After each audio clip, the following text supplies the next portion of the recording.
Chapter 18. Curdie's Clue. Curdie was as watchful as ever, but was almost getting tired of his ill success.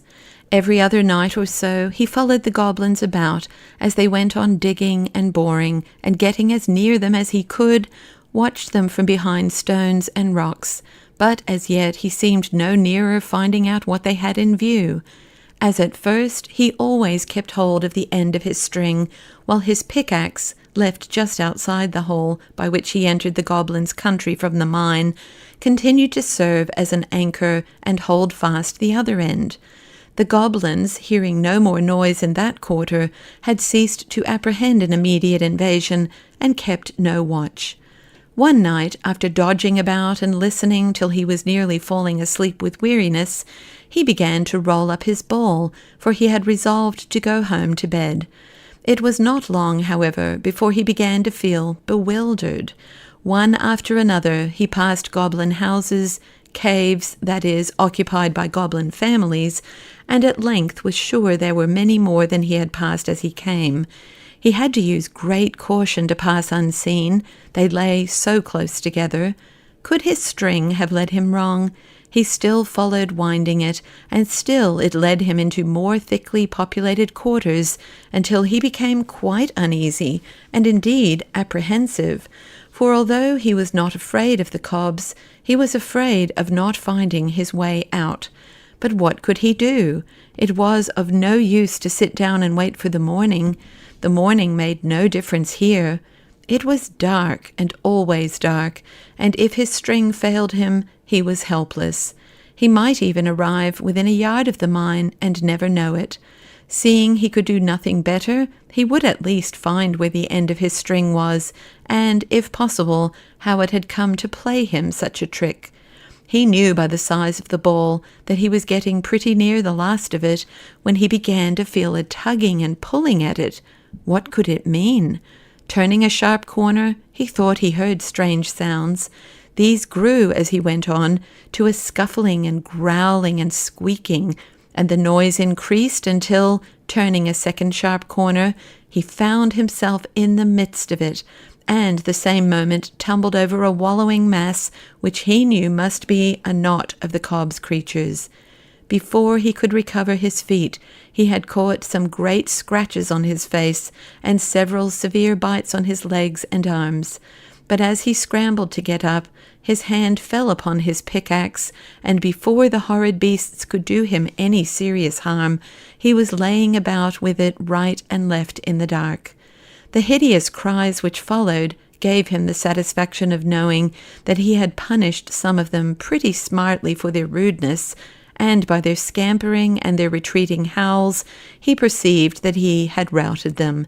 He stood for a little, weighing his battle-axe in his hand as if it had been the most precious lump of metal, but indeed no lump of gold itself could have been so precious at the time as that common tool, then untied the end of the string from it, put the ball in his pocket, and still stood thinking. It was clear that the cob's creatures had found his axe, had between them carried it off, and had so led him he knew not where. But for all his thinking, he could not tell what he ought to do, until suddenly he became aware of a glimmer of light in the distance. Without a moment's hesitation, he set out for it, as fast as the unknown and rugged way would permit. Yet again turning a corner, led by the dim light, he spied something quite new in his experience of the underground regions, a small, irregular shape of something shining. Going up to it, he found it was a piece of mica, or Muscovy glass, called sheep silver in Scotland, and the light flickered as if from a fire behind it. After trying in vain for some time to discover an entrance to the place where it was burning, he came at length to a small chamber in which an opening high in the wall revealed a glow beyond. To this opening he managed to scramble up, and then he saw a strange sight. Below sat a little group of goblins around a fire, the smoke of which vanished in the darkness far aloft. The sides of the cave were full of shining minerals like those of the palace hall, and the company was evidently of a superior order, for everyone wore stones about head, or arms, or waist, shining dull, gorgeous colours in the light of the fire. Nor had Curdie looked long before he recognized the king himself, and found that he had made his way into the inner apartment of the royal family. He had never had such a good chance of hearing something. He crept through the hole as softly as he could, scrambled a good way down the wall towards them without attracting attention, and then sat down and listened. The king, evidently the queen, and probably the crown prince and the prime minister were talking together. He was sure of the queen by her shoes, for as she warmed her feet at the fire, he saw them quite plainly. "That will be fun," said the one he took for the crown prince. It was the first whole sentence he heard. "I don't see why you should think it such a grand affair," said his stepmother, tossing her head backward. "You must remember, my spouse," interposed his majesty, as if making excuse for his son. "He has got the same blood in him. His mother—" "Don't talk to me of his mother. You positively encourage his unnatural fancies. Whatever belongs to that mother ought to be cut out of him." "You forget yourself, my dear," said the king. "I don't," said the queen, "nor you either. If you expect me to approve of such coarse tastes, you will find yourself mistaken. I don't wear shoes for nothing." "You must acknowledge, however," said the king with a little groan, "that this at least is no whim of Harelip's, but a matter of state policy. You are well aware that his gratification comes purely from the pleasure of sacrificing himself to the public good. Does it not, Harelip?" "Yes, father, of course it does. Only it will be nice to make her cry. I'll have the skin taken off between her toes and tie them up till they grow together. Then her feet will be like other people's, and there will be no occasion for her to wear shoes." "Do you mean to insinuate I've got toes, you unnatural wretch?" cried the queen, and she moved angrily towards Harelip. The counsellor, however, who was betwixt them, leaned forward so as to prevent her touching him, but only as if to address the prince. "Your Royal Highness," he said, "possibly requires to be reminded that you have got 3 toes yourself, 1 on one foot, 2 on the other." "Ha, ha, ha!" shouted the queen triumphantly. The counsellor, encouraged by this mark of favour, went on. "It seems to me, Your Royal Highness, it would greatly endear you to your future people, proving to them that you are not the less one of themselves that you had the misfortune to be born of a son, mother, if you were to command upon yourself the comparatively slight operation which, in a more extended form, you so wisely meditate with regard to your future princess." "Ha, ha, ha!" laughed the queen louder than before, and the king and the minister joined in the laugh. Harelip growled, and for a few moments the others continued to express their enjoyment of his discomfiture. The queen was the only one Curdie could see with any distinctness. She sat sideways to him, and the light of the fire shone full upon her face. He could not consider her handsome. Her nose was certainly broader at the end than its extreme length, and her eyes, instead of being horizontal, were set up like 2 perpendicular eggs, one on the broad, the other on the small end. Her mouth was no bigger than a small buttonhole, until she laughed, when it stretched from ear to ear, only to be sure her ears were very nearly in the middle of her cheeks. Anxious to hear everything they might say, Curdie ventured to slide down a smooth part of the rock just under him to a projection below, upon which he thought to rest. But whether he was not careful enough, or the projection gave way, down he came with a rush on the floor of the cavern, bringing with him a great rumbling shower of stones. The goblins jumped from their seats in more anger than consternation, for they had never yet seen anything to be afraid of in the palace. But when they saw Curdie with his pick in his hand, their rage was mingled with fear, for they took him for the first of an invasion of miners. The king, notwithstanding, drew himself up to his full height of 4 feet, spread himself to his full breadth of 3.5, for he was the handsomest and squarest of all the goblins, and, strutting up to Curdie, planted himself with outspread feet before him, and said with dignity, "Pray, what right have you in my palace?" "The right of necessity, your majesty," answered Curdie. "I lost my way and did not know where I was wandering to." "How did you get in?" by a hole in the mountain. But you are a miner. Look at your pickaxe. Curdie did look at it, answering, I came upon it lying on the ground a little way from here. I tumbled over some wild beasts who were playing with it. Look, your majesty. And Curdie showed him how he was scratched and bitten. The king was pleased to find him behave more politely than he had expected from what his people had told him concerning the miners, for he attributed it to the power of his own presence, but he did not therefore feel friendly to the intruder. You will oblige me by walking out of my dominions at once, he said, well knowing what a mockery lay in the words. With pleasure, if your majesty will give me a guide, said Curdie. I will give you 1,000, said the king with a scoffing air of magnificent liberality.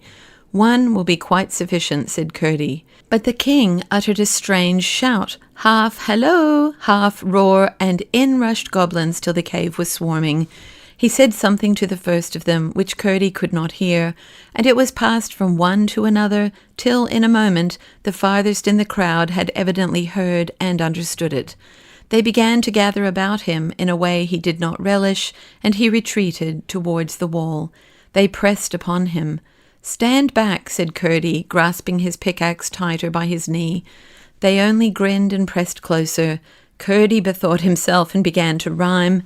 10, 20, 30, you're all so very dirty. 20, 30, 40, you're all so thick and snorty. 30, 40, 50, you're all so puff and snifty. 40, 50, 60, beast and man so mixty. 50, 60, 70, mixty, maxty, leventy. 60, 70, 80, all your cheeks so slaty. 70, 80, 90, all your hands so flinty. 80, 90, 100, altogether dundred. The goblins fell back a little when he began, and made horrible grimaces all through the rhyme, as if eating something so disagreeable that it set their teeth on edge and gave them the creeps.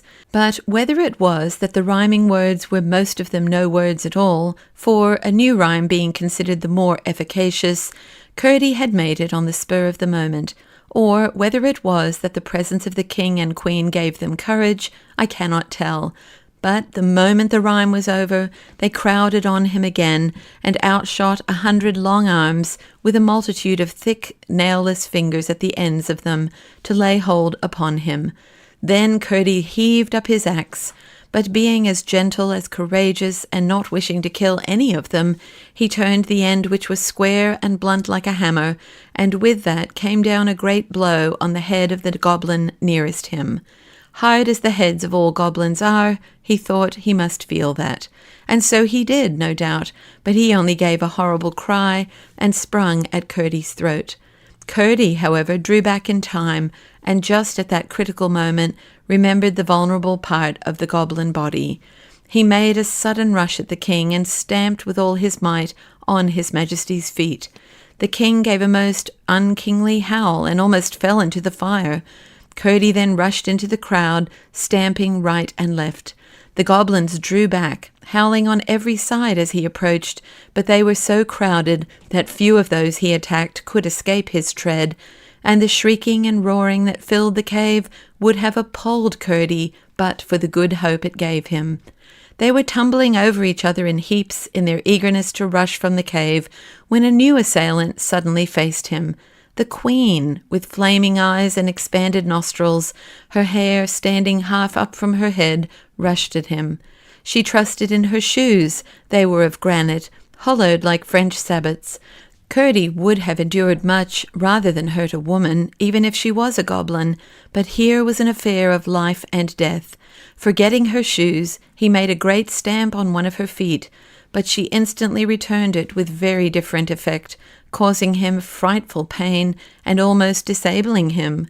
His only chance with her would have been to attack the granite shoes with his pickaxe, but before he could think of that, she had caught him up in her arms and was rushing with him across the cave. She dashed him into a hole in the wall with a force that almost stunned him. But although he could not move, he was not too far gone to hear her great cry, and the rush of multitudes of soft feet, followed by the sounds of something heaved up against the rock, after which came a multitudinous patter of stones falling near him. The last had not ceased when he grew very faint, for his head had been badly cut, and at last insensible. When he came to himself, there was perfect silence about him, and utter darkness, but for the merest glimmer in one tiny spot. He crawled to it, and found that they had heaved a slab against the mouth of the hole, past the edge of which a poor little gleam found its way from the fire. He could not move it a hairbreadth, for they had piled a great heap of stones against it. He crawled back to where he had been lying, in the faint hope of finding his pickaxe, but after a vain search he was at last compelled to acknowledge himself in an evil plight. He sat down and tried to think, but soon fell fast asleep.